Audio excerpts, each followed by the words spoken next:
አስደሳች ዜና ላይ ቴክኒሻኖች አዲስ የገባ እጅግ በጣም የሚገርም ሳተላይት ፋይንደር ከኤክሩሰር 5500 ሳተላይት ፋይንደር ላይ ስትጠቀሙበት የነበረውን አልጎሪዝም ወይም ጥቅም በሙሉ የያዘ እና ባለው ቴክኖሎጂ ላይ ብዙ አዳዲስ ነገሮችን ጨምሮ እና አሻሽሎ የመጣ አዲሱ ኤክሩሰር 6650 ሳተላይት ፋይንደር ከሚሰጣቸው ጥቅሞች ውስጥ በትክክል ዝርዝርላችሁ።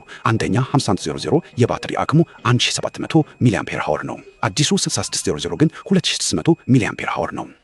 ሁለተኛ 5500 ባትሪ ቻርጅ ሲያደርግ ይዘጋል፣ በቶሎ ፉል ቻርጅ አያደርግም። አዲሱ 6600 ግን ፋስት ቻርጂንግ ሲስተም አለው። ሶስተኛ 5500 በዜሮ ሲግናል ኳሊቲ ሳተላይት ስትቀርቡ ዲቢኤስ2 ያሳያል። አዲሱ 6600 ሳተላይት ስትቀርቡ ዲቢኤስ2 ያሳያል። አራተኛ 5500 ሲግናል ኳሊቲ ሎክ ሲያደርግ ትንንሽ ሲግናል ኳሊቲዎችን ያሳያል። አዲሱ 6600 ያሳያል። አምስተኛ 5500 ወደ ሳተላይት ስንቀርብ ሲግናል ስትሬንግዝ ይጨምራል። አዲሱ 6600 ይጨምራል። ስድስተኛ አዲሱ 6600 ጨለማ መስራት የሚያስችል ፍላሽ ላይት አለው። ባትሪውም ከፍተኛ ስለሆነ ረጅም ሰዓት በርቶ መቆየት ይችላል። 5500 ግን ፍላሽ ላይት የለውም። ሰባተኛ አዲሱ 6600 ተጨማሪ ኳሊቲ የሚያሳይ ደማቅ ኢንዲኬተር አለው። 5500 ግን የለውም። ስምንተኛ አዲሱ 6600 የሳተላይት አቅጣጫ ጠቋሚ ኮምፓስ አለው። 5500 ግን የለውም። ዘጠነኛ አዲሱ 6600 ፋይንደር ሁሉንም ሳተላይቶች ኳሊቲያቸውን አመጣጥነን የምንሰራበት ስፔክትረም አለው። 5500 ግን የለውም። አስረኛ ለአዲሱ 6600 ፋይንደር አዲስ አፕዴት ሶፍትዌር ቢለቀቅ በፍላሽ በቀላሉ አፕዴት ማድረግ እንችላለን።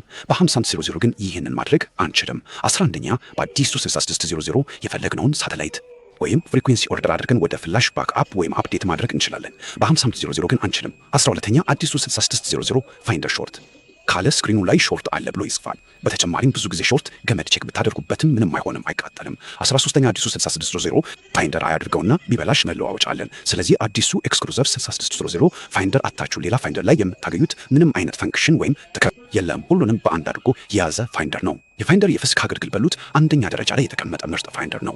ይህንን ፋይንደር ከኛ ወስዳችሁ ካልተመቻችሁ ወይም እንደምትፈልጉት ካልሆነ ብራችሁን እንመልሳለን ወይም ወደ ሌላ ወደምትፈልጉት ፋይንደር እንቀይርላችኋለን። ይህንን ኤክሩሰር 6600 ፋይንደር ፈላጊ ካለ በ09118856 ላይ ደውሎ ማዘዝ ይችላል። ያላችሁበት ቦታ እንልካለን። በተለይ ክፍለ ሀገር ያላችሁ ደውሉ።